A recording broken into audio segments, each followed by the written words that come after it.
Timun Mas. Pada zaman dahulu kala, hiduplah seorang perempuan tua bernama Mbok Serintil. Dia hidup sebatang kara, tidak punya keluarga.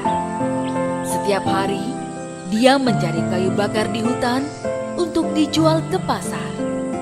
Uangnya hanya cukup untuk makan sehari-hari.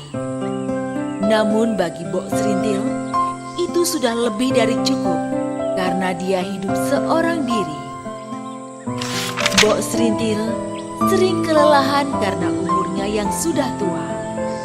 Siang itu, Mbok Serintil melepas lelah di sebuah batu besar di tengah hutan sambil melamun.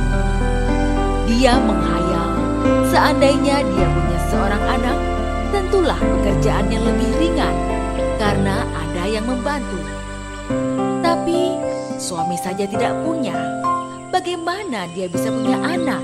Andaikan aku punya anak. Saat Mbok Serintil asik melamun, tiba-tiba raksasa jelek dan bau muncul di hadapannya. Mbok Serintil ketakutan, sampai-sampai dia tidak bisa berdiri. Seluruh tubuhnya bergetar. Dia berpikir jika ajalnya akan segera tiba. Raksasa berkata dengan suara menggelegar, "Oi, perempuan tua, aku lapar sekali. Di mana anakmu? Biar aku makan sekarang." Mbok Serintil menjawab dengan suara gemetar. Anak? Aku tidak punya anak. Raksasa itu mendekatkan wajahnya ke arah Mbok Serintil. Bau mulutnya membuat Mbok Serintil ingin muntah. Kamu jangan bohong. Mbok Serintil menggelengkan kepala. Aku tidak bohong. Kalau kamu mau, makan saja aku. Sang raksasa tertawa terbahak-bahak. Aku tidak mau makan kamu. Kamu sudah tua dan peot, dagingmu pasti tidak enak. Itu pun kalau kamu punya daging. Bisa-bisa gigiku sakit karena menggigit tulang-tulangmu. Kemudian, raksasa itu memberikan sebuah kantong kecil berisi biji timun. Tanamlah biji-biji timun ini.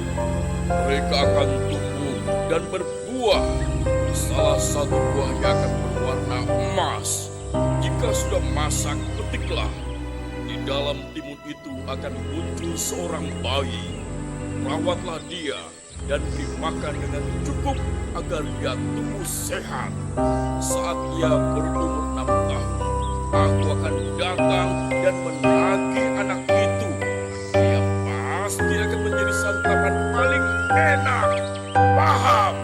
Mbok Serintil menerima kantong itu. Sekarang pergilah. Bentak raksasa itu. Baiklah, aku akan pergi. Suaranya yang keras membuat Mbok Serintil lari terbunuh diri.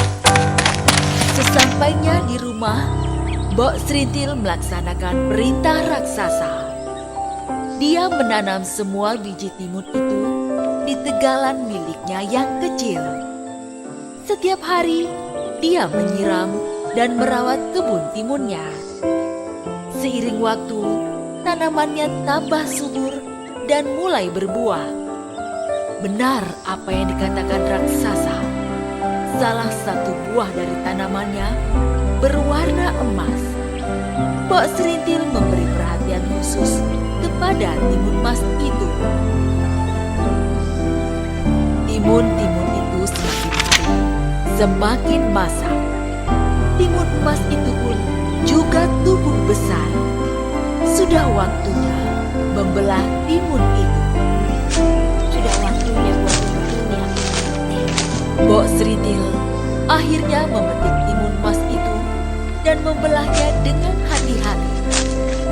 Betapa terkejutnya dia karena mendapati seorang bayi perempuan menangis di sana.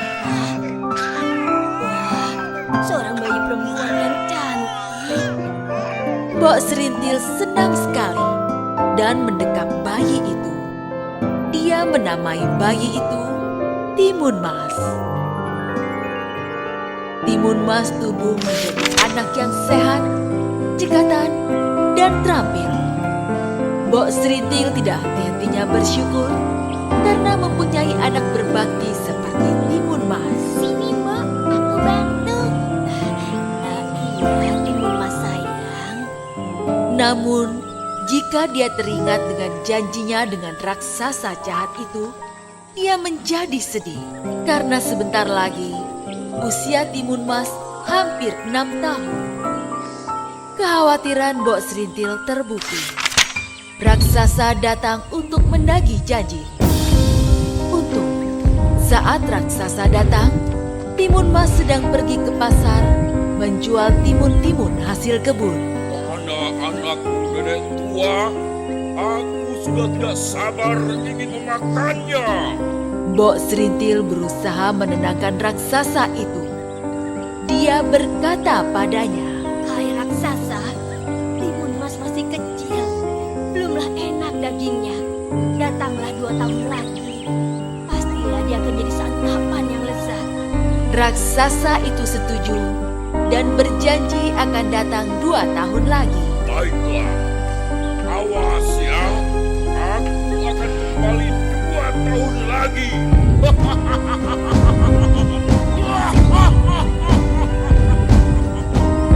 Mbok Serintil terus memikirkan nasib anaknya. Akhirnya, suatu malam dia bermimpi. Dalam mimpinya, ada seorang pertapa yang menyuruh Timun Mas pergi ke atas gunung. Suruhlah Timun Mas menemui saya. Baiklah, akan aku sampaikan kepada anakku Timun Mas. Mbok Serintil mengikuti pesan dalam mimpinya. Dia menceritakan semua pada Timun Mas tentang janjinya dengan raksasa. Mbok Serintil menyuruh Timun Mas pergi ke tempat pertapa itu berada. Timun Mas anakku, hati-hati ya sayang. Terima kasih, Timun Mas pamit dulu ya. Timun Mas yang patuh segera menuruti perintah ibunya. Dia menemukan rumah pertapa itu dan menceritakan semua kepadanya. Sang pertapa lalu memberinya 4 kantong yang hanya boleh dibuka jika Timun Mas dalam keadaan bahaya. Timun Mas, ini kakek bawakan 4 kantong benda untuk menyelamatkanmu dari raksasa jahat itu. Terima kasih, Kek. Timun Mas pamit pulang dulu ya. Timun Mas pulang ke rumahnya.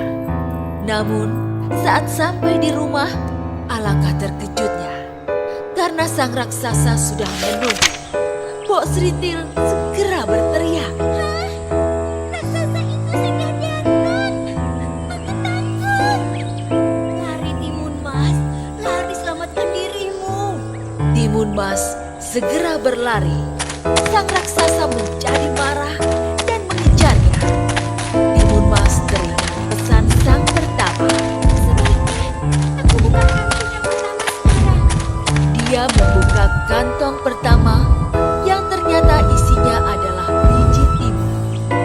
Gadis cilik itu menebarkan biji itu dan dalam sekejap muncullah kebun timun yang luas dan berbuah ranum. Perhatian raksasa segera teralih. Dia memakan timun yang segar dan ranum itu sampai lupa kepada Timun Mas. Namun, saat timun habis, raksasa itu teringat akan Timun Mas dan mengejarnya kembali. Jangan lari, gadis kecil. Jangan lari. Sang raksasa semakin dekat. Timun Mas menyebarkan isi kantong buah yang ternyata berisi jarum. Aku sebarkan saja jarum-jarum ini sekarang. Hup. Dan muncullah hutan bambu yang lebat dan runcing.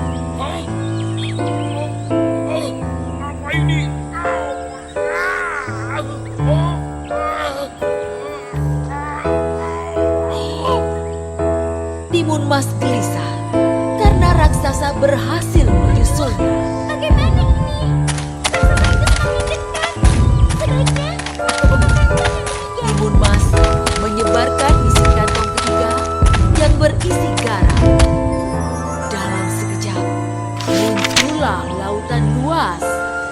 Sang raksasa berusaha berenang dengan cepat. Kaki-kakinya yang terkena bambu terasa perih, tapi itu tidak menyurutkan tekadnya mengejar Timun Mas. Jangan lari, Timun Mas. Hanya tinggal satu kantong terakhir, dan sang raksasa baru saja keluar dari laut. Dalam hati Timun Mas, dia menangis dan memohon pada Tuhan untuk melindunginya. Ya Tuhan, tolong lindungi aku. Dia pun menaburkan isi kantong terakhir yang berisi terasi.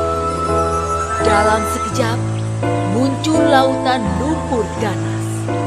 Sang raksasa yang sudah sangat marah tidak menyadari bahayanya.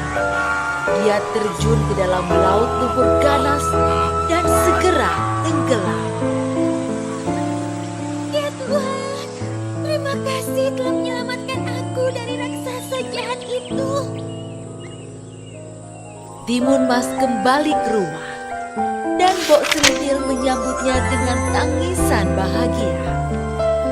Mereka pun hidup bahagia berdua sebagai ibu dan anak yang saling mengasihi.